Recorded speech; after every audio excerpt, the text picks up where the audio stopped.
Hello friends, नमस्कार। Friends, IBPS SO राजभाषा अधिकारी का एग्ज़ाम काफ़ी पॉपुलर एग्ज़ाम होता है, काफ़ी यह प्रेस्टिजियस इन नेचर होता है। स्टूडेंट्स इस एग्ज़ाम की ओर काफ़ी अट्रैक्टेड होते हैं क्योंकि यह आपको ल्यूक्रेटिव सैलरी प्रोवाइड करती है। साथ ही साथ जहाँ तक इसका सिलेबस की बात है तो सिलेबस काफ़ी आसान है। मैथ्स आवश्यकता है नहीं इसके लिए।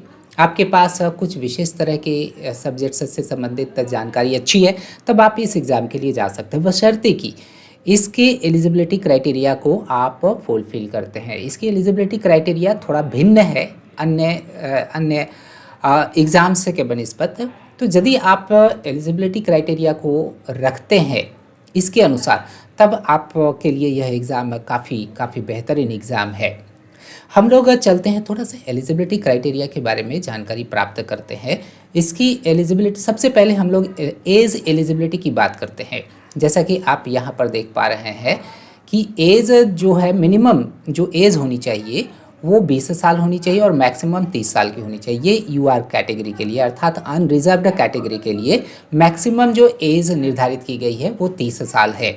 और यदि कोई भी कैंडिडेट एससी एसटी से बिलोंग करते हैं तो वो 35 साल तक इस एग्ज़ाम के लिए फ़ाइट कर सकते हैं, और ओबीसी 33 साल तक फ़ाइट कर सकते हैं। 3 साल का उनको रिलैक्सेशन मिलता है। और यदि कोई भी व्यक्ति डिसेबिलिटी का शिकार है तब वह 40 साल तक इस एग्ज़ाम के लिए फ़ाइट कर सकता है। और यदि कोई भी व्यक्ति एक्स सर्विसमैन है तो वो 35 साल तक इस एग्ज़ाम की तैयारी में लगे रह सकता है।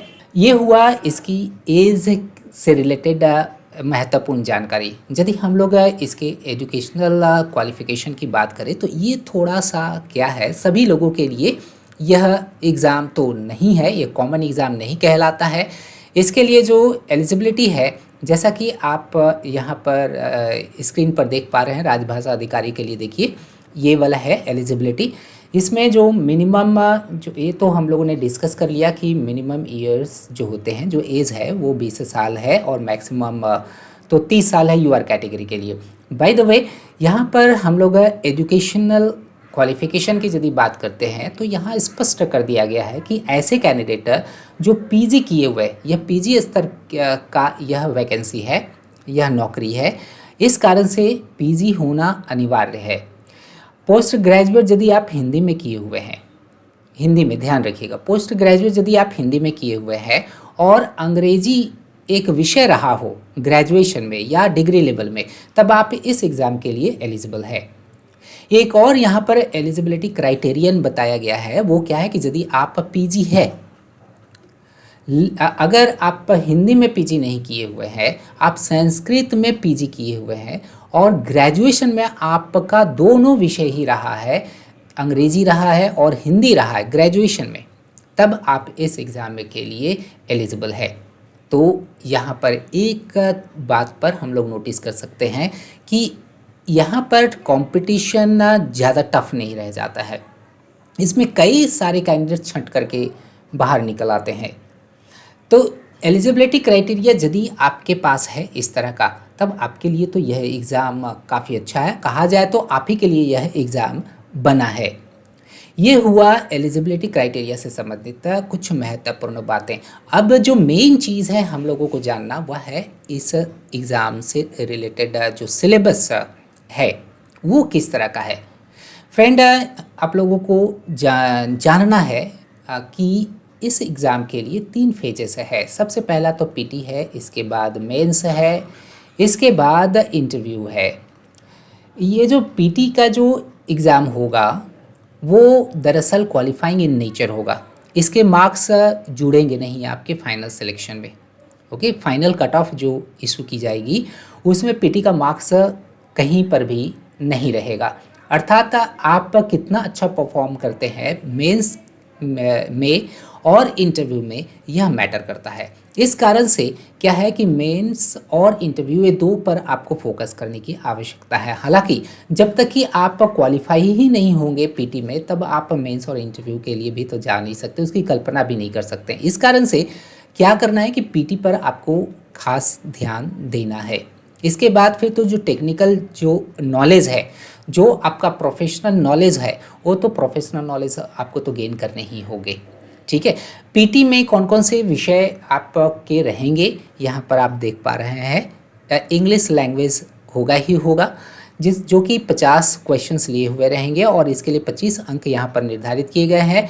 आपको इस खंड के लिए 40 मिनट का समय दिया जाएगा। इसके बाद फिर रीजनिंग आता है। रीजनिंग भी 50 क्वेश्चंस लिए हुए रहेंगे और इसके लिए आपको 50 अंक दिए जाएंगे यदि आप 50 क्वेश्चंस को सही हल करते हैं तो। और इसके लिए भी 40 मिनट का समय निर्धारित किया गया है। इसके बाद करंट अफेयर्स अर्थात जनरल अवेयरनेस है, जो कि बैंकिंग इंडस्ट्री से संबंधित इसमें क्वेश्चंस रहेंगे। मेनली जो क्वेश्चंस रहेंगे वो बैंकिंग इंडस्ट्री से रहेंगे और ये 50 की संख्या में रहेंगे और इसके लिए 50 अंक निर्धारित किए गए हैं और 40 मिनट आपको दिए गए। यहाँ पर आपको एक चीज़ ध्यान रखना है कि ये जो समय दिए जाएंगे एक आपका कंपोजिट समय नहीं है। 2 घंटे 4 यहाँ पर आपको जो मिल रहे हैं 120 मिनट जो आपको मिल रहे हैं वो कंपोजिट नहीं मिलेंगे। ये आपका सेक्शनल टाइम एलोकेशन है। यहाँ 40 मिनट अंग्रेजी के दिए गए हैं तो 40 मिनट के बाद ही आप फिर रीजनिंग में स्विच ओवर कर सकते हैं। फिर 40 मिनट गुजर जाने के बाद फिर आपको जनरल अवेयरनेस से संबंधित आपको प्रश्न डिस्प्ले होंगे। ठीक है, तो इस फेज़ में अर्थात पीटी में आपको पास होना बहुत बहुत ज़रूरी है। ज़्यादा हार्ड क्वेश्चंस आता नहीं है। आप बस बेसिक नॉलेज यदि आप अंग्रेजी के प्रति रखते हैं तब आप क्या है अंग्रेजी में अच्छे अंक ले आएंगे। रीजनिंग में भी ज़्यादा हार्ड क्वेश्चंस नहीं आता है। आप रीजनिंग में भी आप अच्छे अंक ला करके आप पास हो सकते हैं। जनरल अवेयरनेस में क्वेश्चंस स्टैंडर्ड हो सकता है। हालांकि ये चीज़ अगर आप ध्यान में रखते हैं कि तीनों ही जो खंड है, तीनों ही खंडों पर यदि आप विशेष रूप से ध्यान देते हैं तो फिर आपका पेपर ये जो पीटी है वो पीटी आपके लिए हार्ड नहीं रहेगा। अब फ्रेंड बात करते हैं मेन एग्ज़ाम की कि राजभाषा अधिकारी के लिए यहाँ पर आप देख पा रहे हैं कि आपको प्रोफेशनल नॉलेज को परखा जाएगा, है ना। आपके पास प्रोफेशनल नॉलेज कितना है, अर्थात प्रोफेशनल नॉलेज का अर्थ आपको इस तरह से समझना है कि आप चूँकि राजभाषा अधिकारी के लिए जा रहे हैं, है ना, उस रूप में आप चयनित होंगे बैंक में। तब आपको हिंदी की अच्छी नॉलेज होनी चाहिए, अंग्रेजी की अच्छी नॉलेज होनी चाहिए, अर्थात अनुवाद आप अच्छी तरह से कर सकें। और राजभाषा अधिनियम जो है, राजभाषा अधिनियम से संबंधित आपके पास काफ़ी साउंड नॉलेज होनी चाहिए।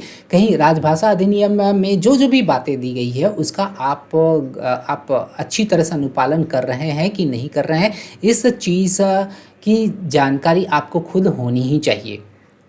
इसके बाद पारिभाषिक शब्द से संबंधित कुछ प्रश्न आपके रहते हैं। बैंकिंग शब्दावली पर बेस्ड क्वेश्चंस रहेंगे और इस तरह से 45 क्वेश्चंस उसमें बनते हैं। ऑब्जेक्टिव टाइप के वो रहेंगे, 45 क्वेश्चंस रहेंगे। और फिर डिस्क्रिप्टिव टाइप के भी प्रश्न आपको देखने के लिए मिलेंगे जो कि 2 की संख्या में होगा। और इस तरह से दोनों ही जो खंड है मेन एग्जामिनेशन में, दोनों ही खंडों के लिए आपको 60 अंक दिए जाएंगे। 60 अंक इसके लिए निर्धारित है। अब जितना ज़्यादा आप मार्क्स ला सकते हैं। जहाँ तक प्रोफेशनल नॉलेज डिस्क्रिप्टिव पेपर की बात करते हैं तो ये जो 2 प्रश्न जो होंगे वे अनुवाद से संबंधित रहेंगे। अंग्रेजी से हिंदी अनुवाद करो और हिंदी से अंग्रेजी अनुवाद करने के लिए ये 15 अंक के रहेंगे। लगभग वही 7.5 नंबर का ये रहेगा। इस तरह से 15 नंबर और 45 नंबर दोनों जुट करके इस तरह से 60 अंक यहाँ पर हो जा रहे हैं। आपको इस एग्ज़ाम के लिए, इस फेज के लिए आपको 1 घंटे का समय दिया जाएगा। 30 minute objective type professional knowledge परीक्षा के लिए आपको दिए जाएंगे और 30 मिनट डिस्क्रिप्टिव टाइप टेस्ट आपको देने हैं। और जो टेस्ट देने हैं वे आप कीबोर्ड के माध्यम से ही देने हैं। रेमिंगटन जो कीबोर्ड है उस पर आप की का जो उंगली है वो काफ़ी अडेप्टेड हो, इस कारण से टाइपिंग पर आपको विशेष ध्यान देना ही होगा। नहीं तो फिर आप टाइपिंग पर नहीं ध्यान देते तो वहाँ पर आप आंसर जानने के बावजूद भी नहीं लिख सकते हैं। अब हम लोग बात करते हैं इंटरव्यू, जो 3rd फेज़ है, जो अंतिम फेज़ है वो। ये जो इंटरव्यू है, यदि आप मेंस में भी क्वालिफाई कर जाते हैं तब आपको इंटरव्यू के लिए कॉल लेटर प्राप्त होगा। लगभग 1 महीने का गैप रहता है। पीटी के बाद मेन का जो एग्ज़ाम होता है वह 1 महीने के बाद होगा। इसके बाद फिर मेन में यदि आप क्वालिफाई करते हैं तो फिर 1 महीने के जस्ट बाद आपको इंटरव्यू के लिए बुलाया जाएगा। मतलब 1 महीने का गैप रहता है, तो काफ़ी कम समय आपके पास रहता है। इसलिए तीनों ही फेजेस में आपको एक विशेष सामंजस्य, एक बढ़िया सा सामंजस्य बना करके इस एग्ज़ाम की तैयारी करनी होगी। ठीक है, यहाँ पर आप देख पा रहे हैं कि इंटरव्यू का जो वेटेज होगा वो 100 मार्क्स का होगा, और इसके लिए यदि आप पास होना चाहते हैं तो कम से कम आपको 40 अंक लाने होंगे। अर्थात 40% अंक आप लाते हैं कम से कम, तब आप इंटरव्यू में क्वालिफाई होंगे। ये पहले से निर्धारित किया गया है ना। जितना ज़्यादा आप लाएंगे इंटरव्यू में उतना ज़्यादा आपके लिए अच्छा है। मेंस में जितना ज़्यादा आप मार्क्स आते हैं उतना ज़्यादा अच्छा है। और यहाँ पर आप देख पा रहे हैं कि मेन एग्जामिनेशन और इंटरव्यू, ये दोनों ही का जो वेटेज रहेगा, जो रेशियो जो रहेगा वो 80:20 रहेगा। अर्थात 80% वेटेज मेन एग्जामिनेशन के मार्क्स को दिया जाएगा और 20% जो वेटेज होगा वो इंटरव्यू के लिए दिया जाएगा। तो फ्रेंड, ये हुआ IBPS एग्ज़ाम को लेकर के विस्तृत जानकारी। फ्रेंड, अब ये चीज़ को जान लेना बहुत ज़रूरी है कि इस एग्ज़ाम की तैयारी आपको करनी कैसे है। तो सबसे पहले तो आपको सिलेबस को देखना है कि सिलेबस आखिर क्या है, कौन कौन सी चीज़ों को हमें पढ़ना है। इसमें हमें टेक्निकल टर्म्स कहाँ से मुझे प्राप्त करने हैं, अनुवाद इस एग्ज़ाम से संबंधित कहाँ से मुझे प्राप्त करने हैं।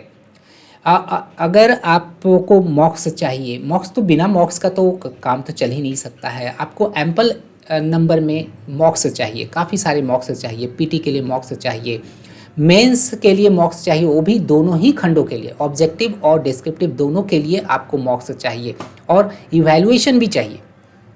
फ्रेंड, इन सभी तरह की चीज़ें आपको प्राप्त हो जाएंगे यदि आप हमारे वेबसाइट को विज़िट करते हैं, आनंदम ट्यूटोरियल्स के वेबसाइट को। वहाँ पर आपको इस एग्ज़ाम से संबंधित होलिस्टिक प्रिपरेशन करने का पैकेज आपको दिखेगा। उस कोर्स का लिंक डिस्क्रिप्शन में दे दिया गया है। आप डिस्क्रिप्शन में जा करके आप इस कोर्स से संबंधित काफ़ी विस्तार से जानकारी प्राप्त कर सकते हैं। ओके, आप हमारे मोबाइल एप्लीकेशन को भी इंस्टॉल कर सकते हैं। आप गूगल प्ले स्टोर में जाइए और वहाँ से आप आनंदम ट्यूटोरियल्स के नाम से आप मोबाइल एप्लीकेशन को इंस्टॉल करिए, वहाँ से भी आप जानकारी प्राप्त कर सकते हैं। Wish you all the best. Thank you very much.